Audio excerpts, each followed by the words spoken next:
Dubai আসি। আসার পর আমি দুবাইতে আমার কিছু কাজ ছিল, একটা ছোট ট্রিটমেন্ট ছিল, সেটাও আমি সারি। এই দুটো সারার পর আমি দুবাইতে, আপনারা সবাই জানেন যে ফেসবুক আর মেসেঞ্জারে কল দিতে হলে বা যোগাযোগ করতে হলে ভিপিএন লাগে।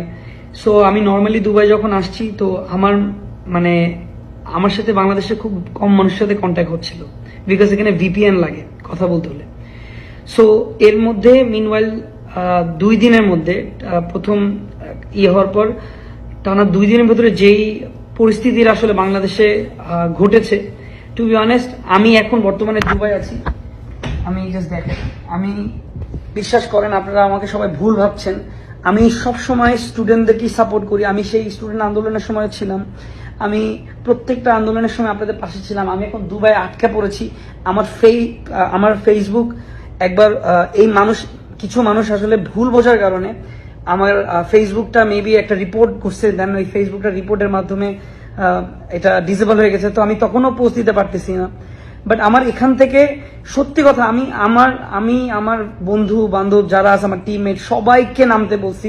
ইভেন আমি যখন যেটা দরকার আমি সেটাই প্রোভাইড করবো। ইভেন আমার ফ্লাইট আমার 22 তারিখে ছিল, আমি আজকে করছি 19 তারিখ। অ্যান্ড আমি শুধু দেখে আমার ফ্লাইট যে আজকে ক্যান্সেল হয়েছে। আমি এয়ারপোর্টে গেছিলাম, এয়ারপোর্টে যাওয়ার পর আমি ওখান